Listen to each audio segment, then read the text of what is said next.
Good evening. They say when you educate a man, you educate an individual, but when you educate a woman, you educate the entire nation. Today, the 8th of March, the nation and the global village is celebrating women. And today here on Hardball, we don't just celebrate, but we also interrogate to ensure that we educate one another on important dates like this one. Tonight, we break from tradition in honor of the resilience, the intellect, and the political fire of Zambian women. I'm taking the helm of the ship from the usual host of Hardball. My name is Sharon Kalimbola. Our guest tonight is a woman who needs no introduction, yet her resume demands one. A pioneer of HIV and AIDS research, a seasoned statesperson with 4 decades of service, and a woman who stood on principle of the vice presidency in 2021 as a running mate for the late President Edgar Chagwa Lungu. From the lecture halls of science to the corridors of political power, she has it all, and this is our guest tonight, Professor Nkandu Luo. Welcome to this interview. Quite a mouthful. Your CV is rich. We haven't even done justice. Welcome to this interview. Thank you so much, and indeed it's an honor to appear on your program, especially on this very important day, the 8th of March. Indeed, it's Women's Day, and we are celebrating the intellect, the individuality, and the contributions of women. And you, no secret, like I mentioned in my introductory remarks, you are somebody that pushes the waves. Whenever your name is mentioned, people want to hear more. They want to understand. They want to seek direction from you. And we're very excited to have you today on our show. Today is a theme of, this year's theme rather, of International Women's Day, Rights, Justice, Action for All Women and Girls. Your brief understanding of that. Yeah, before I even tell you my brief understanding, I think it's important for Zambia women, men, and the youths to understand where we're coming from to start honoring 8th of March. Because sometimes we tend to politicize these days. International Women's Day started many years ago. In 1908, women in Europe and the US, in particular New York, demonstrated against injustices, and especially that their rights were being curtailed, and also they were not getting value for their work. They were underpaid. Therefore, in 1911, this day was marked for women to celebrate, so that they talk about their rights and also the progress being made in relation to the women's rights, and also push for the value that they bring to the world. And in 1975, the UN recognized 8th March as an International Women's Day. So this day is not a Zambian day. This is a world over day where women must be given space, and they must be recognized for who they are, and their rights must not be curtailed. And this is important in relation to the theme. Yes. Because even up to now, our rights tend to be curtailed. There's a lot of injustice against women. So it is a reminder to all the people, especially those in leadership, at all levels. And I'm not only talking about political leadership, but I'm talking about leadership, even in markets, that they recognize the women's role and that women are not tools. Today, you talk of women at intellectual level, you talk of women at community level, you look at women even in the religious circles. And in fact, let me hasten to say that even biblically, when the Bible will be properly interpreted, this is why God sent Jesus to be born of a woman and not of a man. So we all need to be reminded about the important role that women play. But most importantly, we the women must stand up and be counted, and should never allow injustices and should not allow anybody infringing on your rights. It's been so many years since this day was pronounced, and we continue to celebrate. Back home here in Zambia, we still have a lot of challenges insofar as women being placed in those positions that you've mentioned in all sectors. What could be the challenge? Is it because we are not putting ourselves there to say we can do this? We are waiting to be chosen other than choosing ourselves. I think it's both structural, cultural, and also even ourselves rewriting our history. I always use an example of my grandmother. I'm sure you know I come from the royal family. So my grandmother was the eldest of the wives of Chief Chivesakonda. In Bemba we call them Vanamkolo. And as we were growing, we used to watch our grandfather, you know, presiding over all sorts of things in the chiefdom. And whatever was discussed, the last word from my grandfather was, Naraya Ipusha Leia. What Leia says, that's the name of my grandmother, is what will go. The women historically did hold a lot of power. Even in terms of names, I remember my own mother only started using the name Mrs. Luo when, you know, later on in life. Even our surnames, you carried your maiden name. So my mother for a long time as a teacher was known as Alice Chibulungona. Okay? So there has to be something that we need to sit down and backtrace where we're coming from so that we start being appreciated for who we are. And so it's structural. You can say we are not putting ourselves forward. We are allowing to be abused, and so on and so on. And when things are said, we accept them. You know, for example, we have, you know, for example,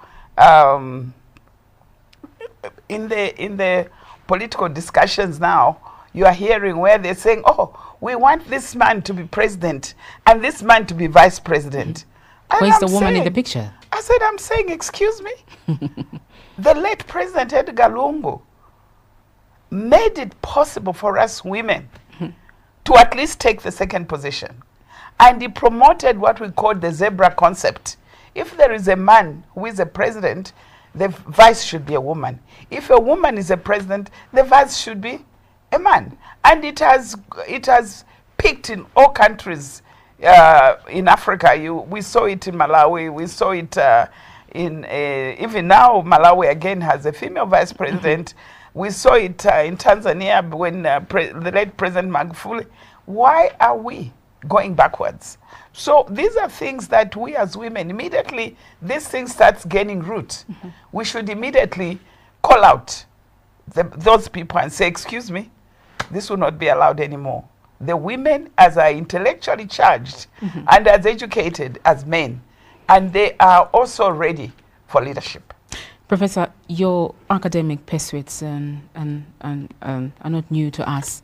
You continue to inspire us again. But we bring it down to the politics and your involvement. You briefly talked about President Edgar Lungu bringing forth women as, safe to say, equal partners. I mean, if one is a male, the other one has to be female. Would like you to reflect briefly on that relationship that you had in 2021. You were possible vice president for this country. Had he won the election, what was it like? How did you feel to be in that position? And going forward, what would you say? Well, for me, I cannot tell you my own reflection and how I felt. I just thanked God that out of the many women in Zambia, the late President Lungu chose me to be his running mate. So the first thing I did was to ask our church so that we have a Thanksgiving Mass to thank God. Because it's not an easy thing. No. And people should not take it for granted. And wherever you are seated, you always say, I'm going to be, I'm going to be. It's always God's wish. And how I wished we had won the elections. Anyway, he died, and 9 months down the line, the nation could possibly still in the mourning period, especially the Patriotic Front. How has that been for you? it's been very difficult. However, since we are discussing this during Lent, Yes. and I'm a practicing Catholic, all I can say today... How was third Sunday of Lent? Yes, today is Sunday of Lent. And all I can say is that I ask the Almighty God to send the Holy Spirit in the lives of people that are making it difficult. That's all I can say. And Lent is a time for reflection for all of us. It's time for us to repent. It's the time for us to remember that love should prevail. We bring it back to matters relating to the Tonse Alliance and the future of the Patriotic Front. You are a senior member of the Patriotic Front, MCC, they call it. Are you a good example of women in politics? Well, I can't say it for myself. You know, do you think you've done enough? No. I think in life you should wait for people to exalt you.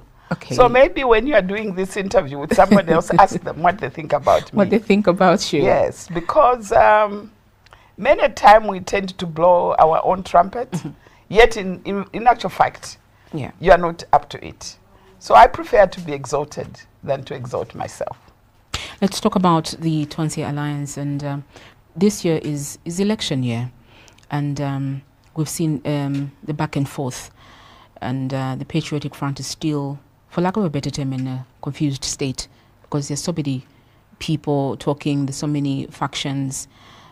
We stand to be corrected. Since you are a senior member, you're inside, obviously you know what exactly is pertaining than the noise out here that we are picking as the media and the public at large.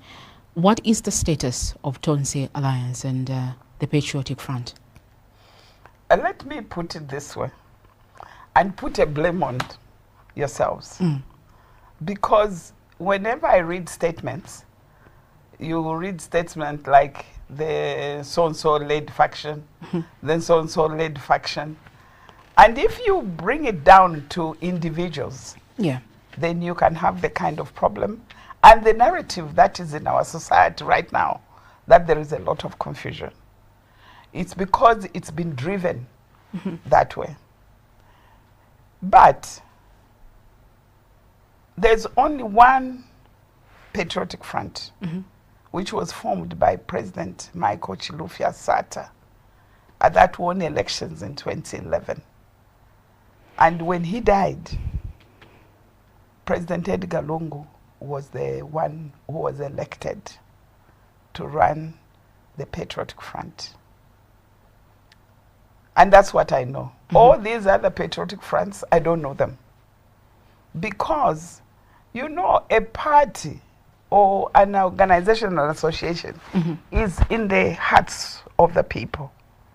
Okay? Yeah. And one thing that we don't discuss in our country, we just get excited. Oh, this party, this person is defecting to this party. And we don't ask questions as a people. If I am belonging to a grouping or a patriot or a party that has an ideology that doesn't sit with the ideology that I have, how do I move? What am I talking about? The parties that are in Zambia, some are socialist, some are capitalist. Some are like a Patriotic Front is a social democratic party.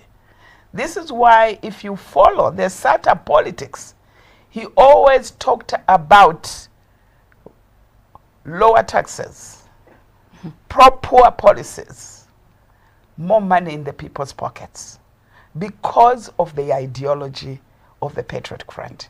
So if you understand the party and you believe in that ideology, you can't just easily say, I'm angry, so now I've moved to this party. And the party you're moving to is a capitalist party. So where does the Social Democratic Party and the Capitalist Party, where do they meet? Nowhere. So we've had this thing of people joining parties and politics mostly for personal gain and not for servitude. Because if you join the party for servitude, you should believe in that ideology. That's one. Secondly, when it comes to Tonse Alliance is just a loose arrangement where people come together and want to do something together. So this thing can either hold or it can break. And we have had alliances in the past. I even recall at one time we were in alliance with the current party that is leading. But it broke because we couldn't find common ground. So why is it that now the Tonse should be a discussion, this faction led by so and so? No. If people say they are not ready to move with you, it ends there. So part of the confusion we're having is the way this whole thing is being handled and being reported. And we are conscious as a team that if we continue on that trajectory, it's going to confuse the lower people. So we are putting some mind to it. What's the future of the Patriotic Front? It's an election year. It is an election year, and I don't want to say much because this is a case in court. Maybe when the judgment has passed, then we can have another discussion. We've seen, though, some of the senior members that are aspiring for party leadership announcing that they are going to use special purpose vehicles. For example, Honorable Mundubile said he will wants to use the FDT, for example. That is his choice, and we respect that choice. And it's not for me to judge. But what I can tell you is that many times, and I've said this to many people, that we should never arm enemies. So if I'm going to discuss our strategy, then I'm arming even those that are ready to come and collect more of our remnants of our organization. So I think we'll leave the strategy at that. But just to tell you that for me, I respect anybody who says they are leaving or they are going to go this way because they are entitled. Remember, we talked about 8th March being a time when we want our rights as women. So we also allow people their rights.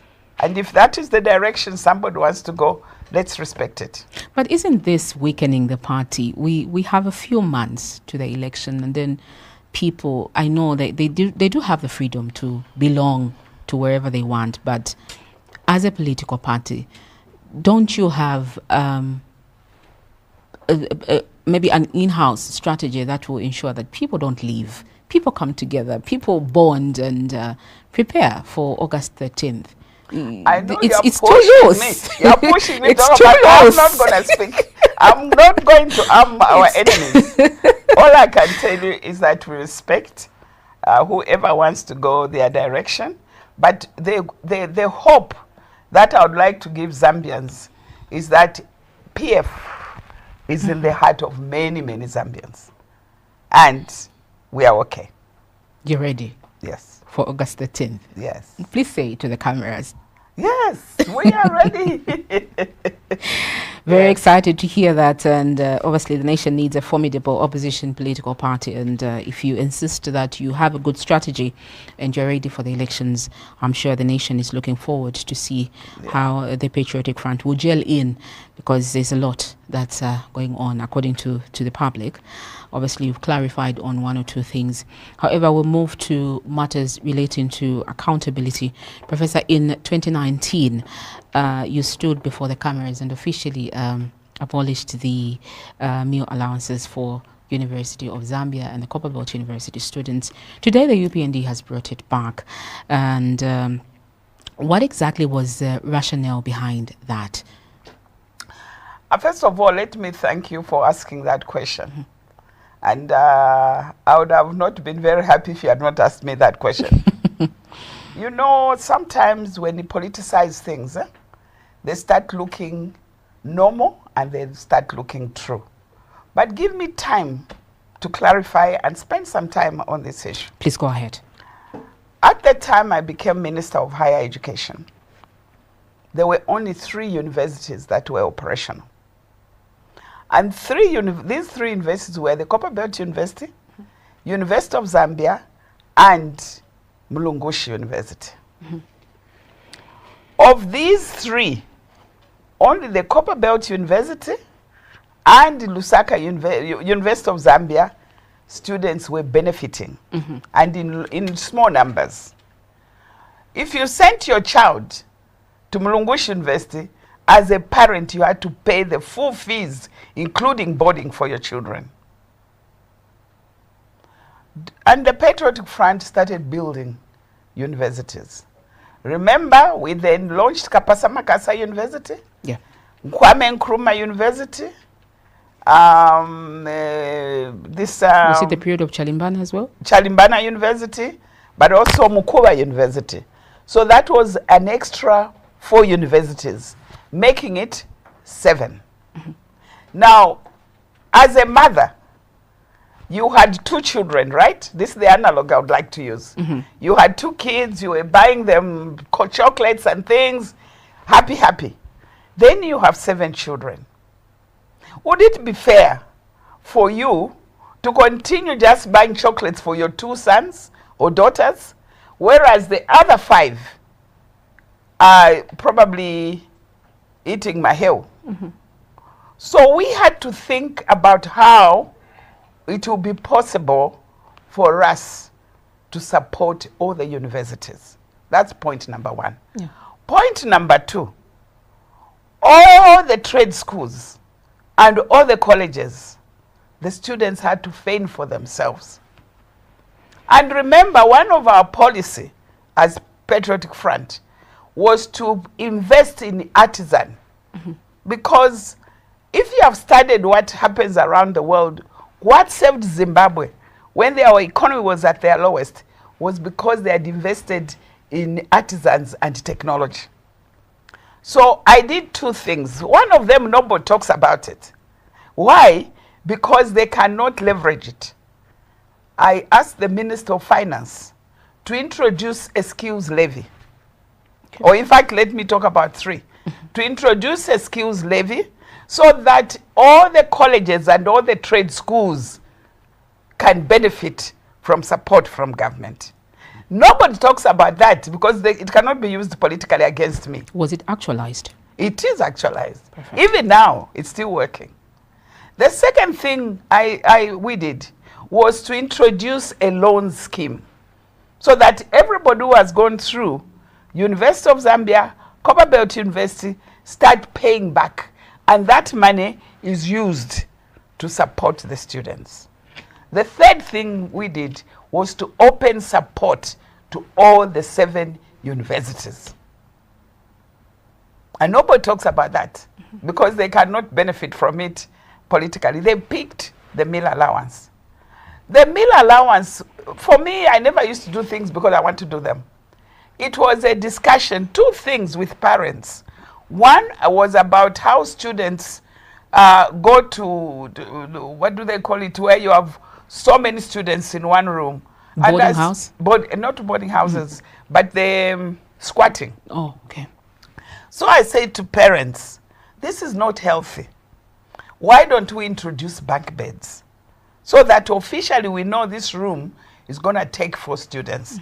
Instead of students squatting and the owner of the room charging their friends. And we started working on that. The second thing I said, when the University of Zambia was being constructed, families contributed. Even old women would come with a chicken to contribute to the construction of the University of Zambia. These histories are important, especially for young people, so that people know that the University of Zambia construction was not only done by government, but it was a contribution from even the people of Zambia. So I said, what is it for now, temporarily, until we roll out, every university starts benefiting? What can we? And they chose that we can give them pocket money. So it was not a decision, and this was taken to cabinet, so that it's approved. But politics being what they are, and the fact that we don't document things, so anybody can come and say whatever they want to say. It is very important that even the universities start having an open day where they talk about where we're coming from. So that nobody just comes and picks something and say, you know, meal allowance, meal allowance. No. And even when you repeat it, go and find out how much money the students are getting. Also, go and find out, at the time I was there, how many students, the numbers jumped so that many more students were getting supported. And there was a policy before that if you are a family of 8, they give one a scholarship, the other can't get, because of the fact that there wasn't enough money. But when we started the loan scheme, started this apportioning support from not only from government but for other people, I even went to the banks. Madam Izinga Mary will tell you that even Absa Bank put money into the universities to support students. So when people talk, sometimes because you don't have an opportunity to speak back, I only answer the students when they meet me, Madam, we are so grateful. And I tell them, go and stand on the podium and speak out so that the country can appreciate what we did as a Patriotic Front in our governance system of the education sector in Zambia. Today, today, not from 2021, not from 2021, from the time I was Minister of Higher Education, all the colleges, all the trade schools, all the universities, students were benefiting. So nobody should credit and say, no, this is the first time it has happened from 2021. It's not true. It is not true. It's not true. Yeah. So wasn't there a better way of dealing with this? Was your approach as a government then the best that you could have done to handle this situation? Because you have gone down in history as somebody who took away food from the students' mouth, for you know, and you have clarified quite all right, but the narrative out there is just that she removed this, she did this, but couldn't you have done it better? Was this the best that you could have done? You know, let me tell you something. Posterity is what will judge us. And when the history of this meal allowance will be correctly written, I'm sure there wouldn't have been any better alternative than that. To continue supporting 2 universities at the expense of 7 other universities. What is a problem is how in Zambia we politicize everything. That is what is the problem.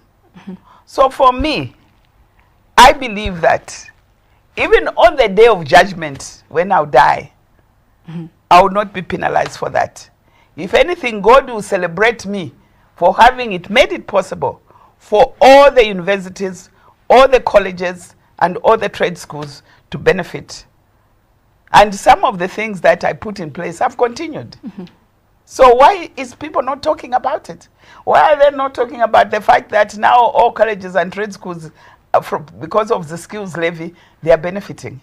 Why are they not talking about the fact that all the 7 universities now that are operational are benefiting? It's simple politics at play. And if you are going to be derailed as a person, that because somebody is talking about this meal allowance and so on, then I should start crying. No. I think I did the best at that particular time. I consulted parents. I consulted the students. And in fact, I get surprised when you are even asking me that question, because research should show you, even because now with videos, things don't go. There are many videos of students in the boardroom, in the Ministry of Higher Education, because in fact, what was supposed to happen was that next it will not be just be the public universities benefiting, would also now go to the private universities. So even there is a video where the private universities came to say they are very happy that we'll move. Although anyway, that didn't happen. Yeah. I mean, the current team has their own way of doing things, and we respect that. But if I continued, we were supposed to move out of public universities and also start getting the private universities benefit. That is what is all over the world. Go into Botswana. Even the private universities are benefiting. Go to England because of the fact that you have now removed 2 institutions benefiting. You put in systems that will now help all the other universities benefit. So for me, my dear, my vision was very different. My vision was to see an educated Zambia, and to see an educated Zambia, you needed everybody to benefit. And therefore, maybe I should ask you, what would you have done yourself? In your position, obviously, I would have done 1 or 2 things. However, this vision, is it being carried on by the current administration? Is this something, or it's just something different and political? Well, I don't know. I'm not part of this government, so I don't know. Is it something that you started and they picked it up and they forgot about you? Well, I know that the skills levy is continuing. I know that the loan scheme is continuing. So why, if you're going to condemn somebody, why not talk about some positive things? But you just pick meal allowance and you dance with it everywhere. I don't think that is fair. You know, let me tell you something, which for me, I feel very sad about. You know, whatever you do in life is an investment. Sure. For those of us who are in politics, whatever I do, it's an investment. And for my future. What is the future? My children and my children's children. Okay? So, if we are going to say, just talk negative, these negative energies about people, we are not doing justice to our children and our children's children, because we are creating a hatred and an enmity that this country will not be able to deal with. This is why my position as Professor Nkandu Luo, and I was very happy that when they interviewed Makebi Zulu as one of our presidential aspirants, he spoke to this. Hatred must come to an end. And the people who are going to stop hatred in this country are us in politics. I'm looking forward to a president in 2026 from our team who will not come and start revenging, who will not be speaking ill of others, who will celebrate the good things that people do. Because when you do things like that, you are tarnishing an individual's name. If I use myself as an example, the amount of contribution I've done to this country is enormous. And there are very few people that can match the contribution I've done. Today, you are happy drinking all these ARVs and things, thanks to people like myself. And why should somebody, everywhere they stand, talk about meal allowance and Nkandu Luo? It's not fair. I think we need to learn to celebrate the good in people and not always pointing out the wrongs. To be portraying them and make them look bad. And when you do that, this narrative is not only remaining in Zambia, it's going out there. Thanks for me, because I did so much locally, regionally, internationally. At least my name has not been tarnished. But it is not right. And I am glad that one of our presidential aspirants is talking about the same. That come 2026, 13th August, and if he is the one who wins those elections, he's not going to go the revenge way. You know, let me also tell you something. If there is somebody who did something for the world and the African continent, it was Dr. Kenneth Kaunda. The work that Kenneth Kaunda did, nobody can match it in history. But do you know whose name is celebrated a lot? Mandela. Do you know why? Mandela was at Robben Island imprisoned for 27 years. Sure. And you need to go to Robben Island to understand what I'm talking about.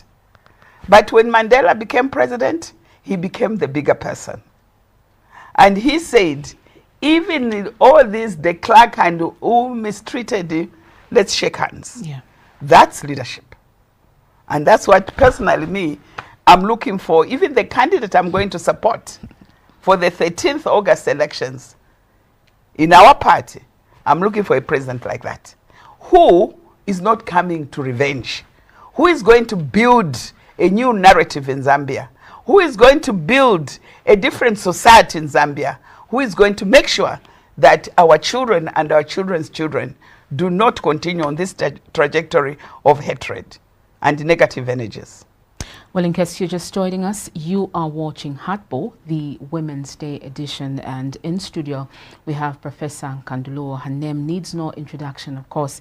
Well, so far we've talked about very interesting issues, and we continue to ponder on some of those. Professor, when you mentioned Makebi Zulu, I smiled because I was thinking, so is this an indirect endorsement? Because previously we talked about Munduvile, and you quickly shifted the conversation, but let's talk about Makebi. Is he your preferred candidate?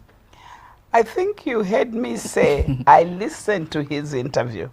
Sure. And it resonated with my thinking. I was not talking about endorsements, and as a rule in this interview, I don't want to talk about people. I have to be the bigger person. We respect the biggerness. Very excited anyway to have you, and I'll take you back on something that you mentioned regarding the when we're talking about the meal allowances. It's something that my colleagues and I have talked about on several occasions, to say the University of Zambia, as an example, has had students that have left the institution but are still holding on to the accommodation and making students pay. When you talked about having maybe a room and putting bed spaces there so that people could have a dignified sleep and stay at the institution, those things are still happening now. How do you think they could be dealt with? As someone who champions education, who champions quality education above all. Yeah, I think one of the things we started doing, I think during our time, is to build more hostels for students. I talked about the fact that we needed to officially say that we have many students now. Yes. So we cannot have the system of one student per room. Maybe it's depending on the year, first year, second year. Maybe those who are in their last year will need a room to themselves because of the pressures of reading. Let's introduce the bunk beds. We started doing an audit of the bed spaces. We also advertise, and I'm glad it's gaining root, except I hope there's somebody who goes to inspect the public health aspect of it.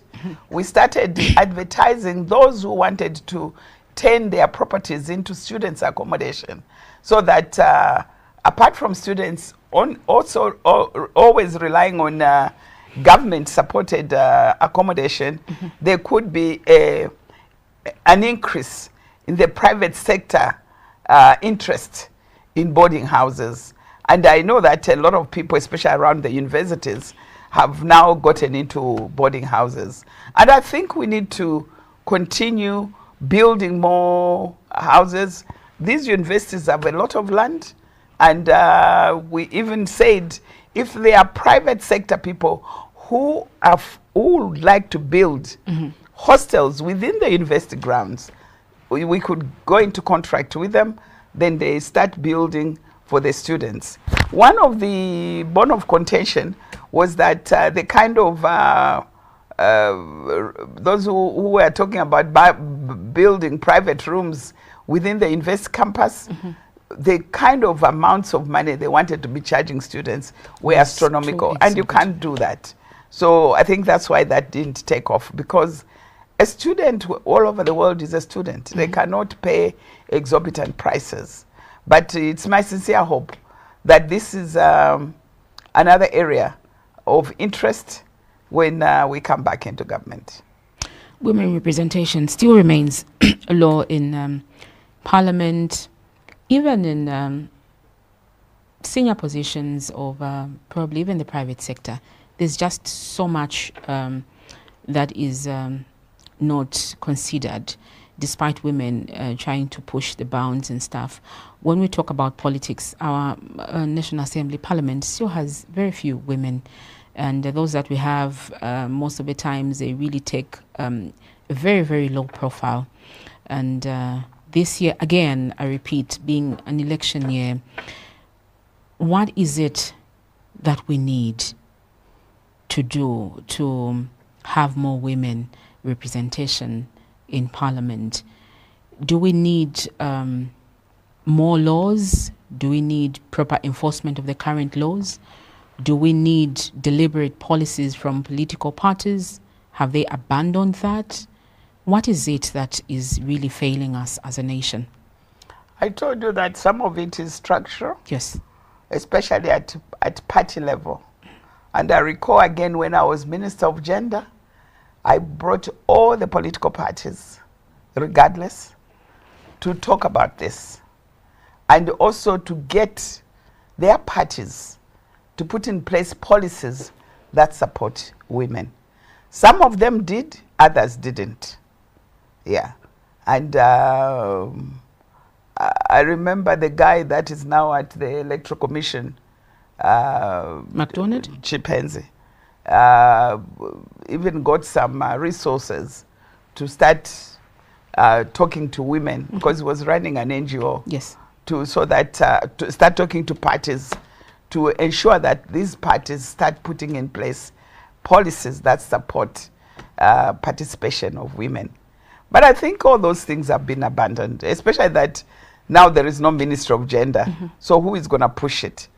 And that ministry was very important. If we are going to talk about women participation, it starts there. Where is our voice as women in the total governance and cabinet? We are not there.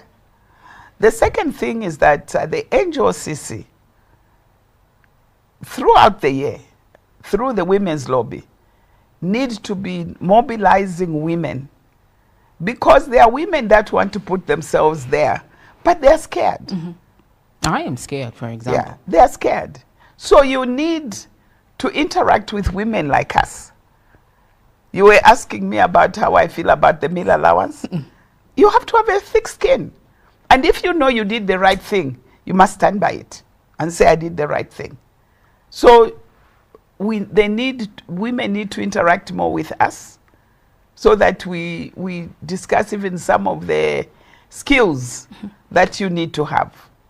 I'm very confident myself that we have enough women in Zambia to participate in all spheres, whether you're talking about politics, you're talking about private sector. And you know, where there are women, things change.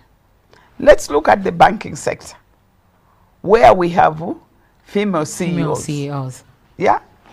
Haven't you seen some good programs that are targeting women, that are targeting children? That's what a woman is all about.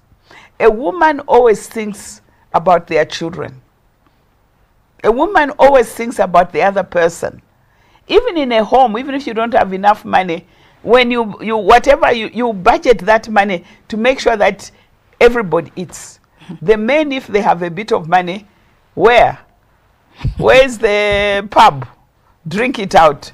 Where are the women? Hallelujah. So really we need to get to a point where we as women start dealing with these structural barriers, and nobody will do it for us. We need to do them. We need not to stop negative energies against other women. We need to love each other. We need to appreciate each other. And we need to celebrate the women that are doing good. But what do? Have you heard? Professor Luo.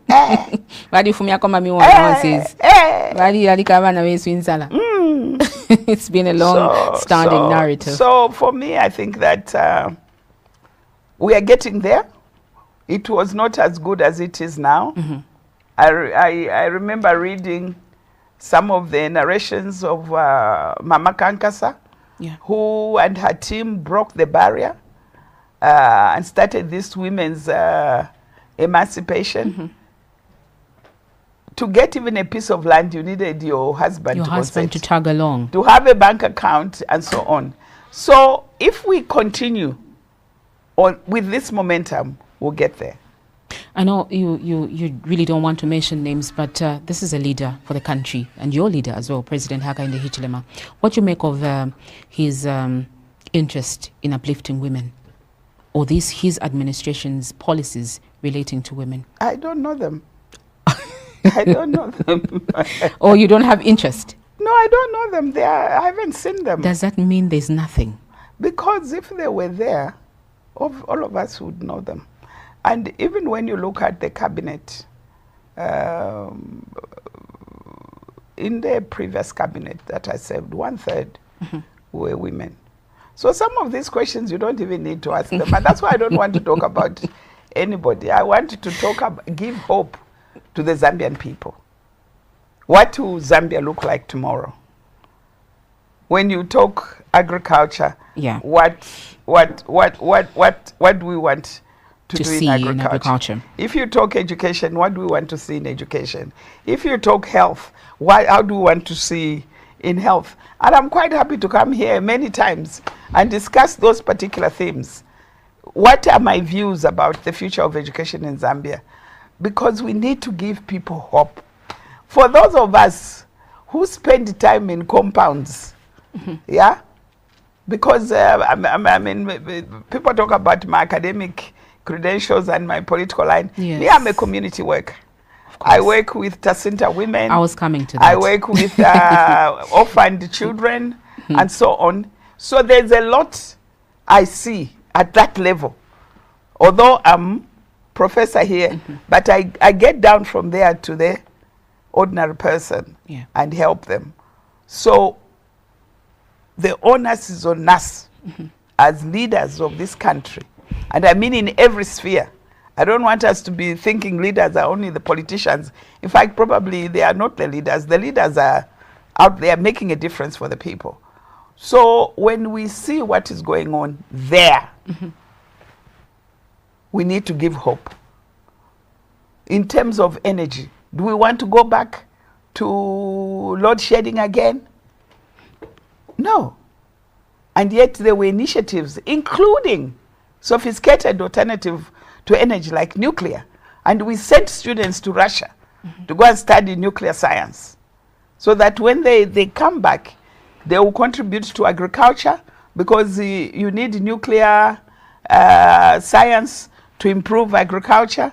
You need nuclear science to improve medicine, nuclear medicine. You need nuclear to introduce energy. Those are the things on your programs that by now you should be bringing, for us to be talking to the country and start giving hope to our people.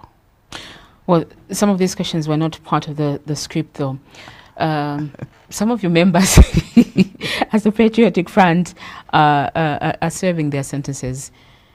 Is that is it fair to call it political persecution, or the wheels of justice taking their course?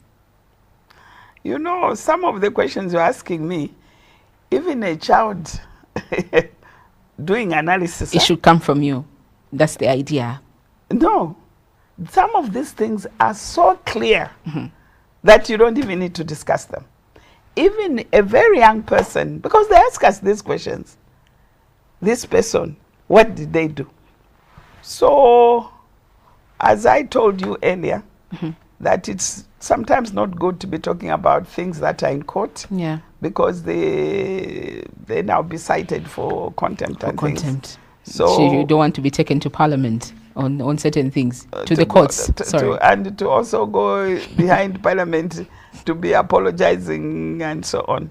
I've been in parliament for a long time. I've been in government for a very long time. And my experience tells me what I can comment on and what I can't comment on. And as we draw closer to concluding this conversation, Professor, given an opportunity back in government, or if you were in government now, what would you have done different to ensure that things are better? I know it's a broader thing. Governance is not a one-man show. But just pointing out some of the things that you feel could have been done better. I've spoken to some of them.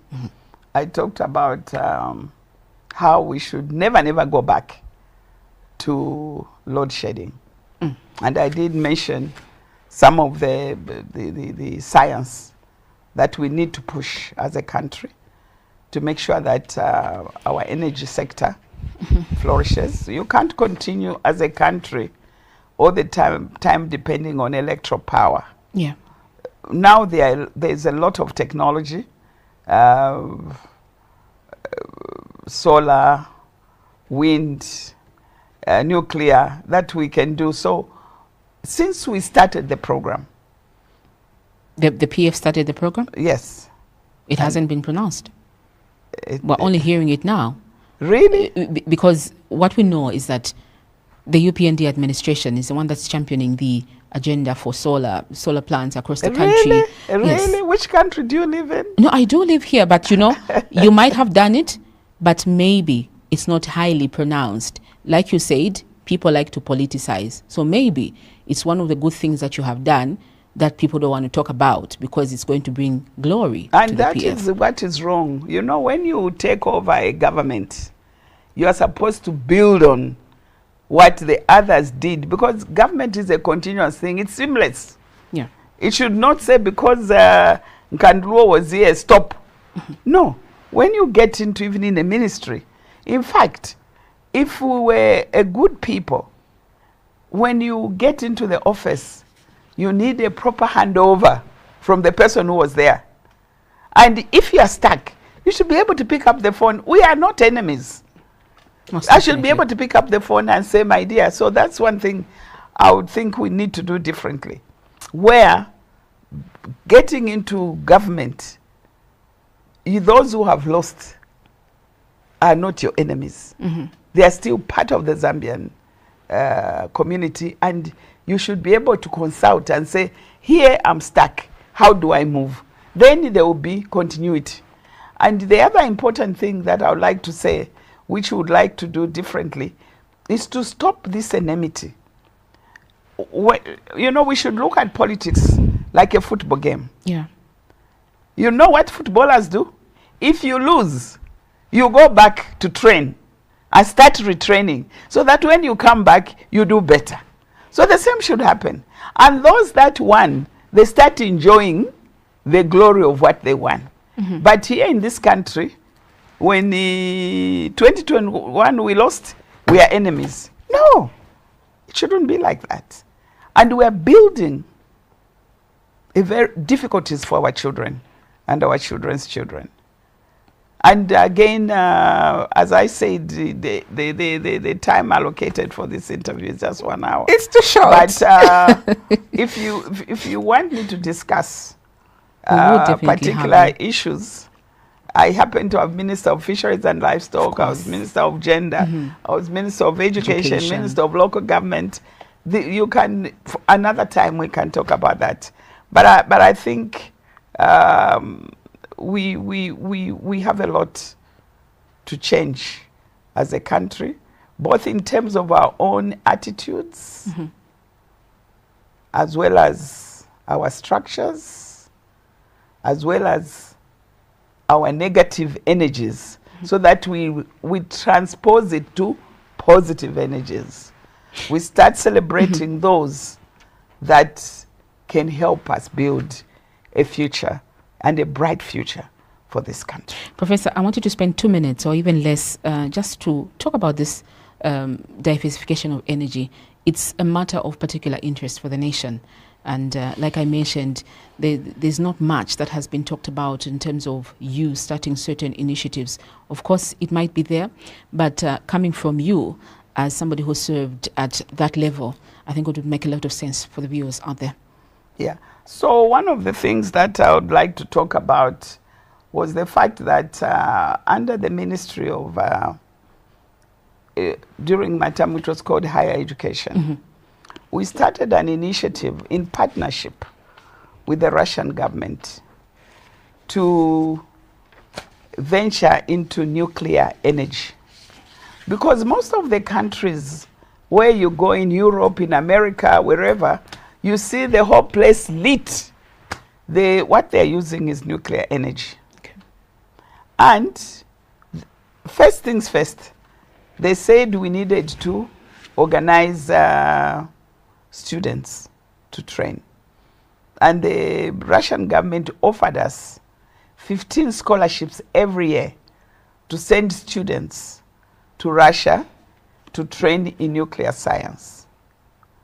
And God only knows if those students have qualified where they are, and most likely they are going to work outside Zambia, which is a pity. The second thing was that we needed to house it somewhere. So we put it under the National Council for Industrial Research. And they allocated even some land where we would build this nuclear center in Chongwe. Yeah. I remember that at You least. recall one time there was even a meeting that Her Royal Highness Chieftainess Nkomesha presided over, where I had to take our staff who were coordinating this initiative so that they can enlighten the people in Chongwe about it, because the land we're going to use was land in Chongwe, and there was a misunderstanding with the accident that happened in Russia, and there were people politicizing, saying, you know, this thing will be atomic, whatever will be nuclear, bombs. Whatever will be released, and people will get sick and things. So we had to take our technical people to go and explain. Okay. So this initiative is extremely important for this country. And if by now we should have at least had the nuclear center being constructed, and our staff, our students who have qualified are actually doing some experiments there, which not only was going to improve energy, was also going to be used in agriculture, was also going to be used in medicine. When you talk about X-ray, yes, it's all nuclear. When you talk about nuclear medicine, and some of it, you even have laboratories where you are using nuclear instruments. It's a very important science which can just change everything in this country. Right, Professor, it's Women's Day, and we've talked about women mostly. The girls, what's your word to the girl, that girl who's watching you? That girl who is watching me is that you have seated in this studio somebody who can mentor you so that we pull you up. And I've met some girls who say, you know, we're even scared to greet you. We are only human, and the best anybody can do with the academic credentials that I have, with the experience that I have, is pull another girl up. Because when I'm gone, I would like to see another Professor Luo. Of course. Professor, thank you so much for gracing our screens. To the viewers out there, thank you so much. We're always honored for you to invite us in your homes. It is indeed International Women's Day, being celebrated under the theme Rights, Justice, Action for all women and girls. That's where we leave it. This has been Hardball, the Women's Day edition. My name is Sharon Kalimbola. I'm not exactly sure what's with my voice. Obviously, it's the professor effect, isn't it? Yes. It's the professor effect. Thank you so much for coming. We'll call you again. It's a pleasure. It's a pleasure. All right. Bye-bye for now.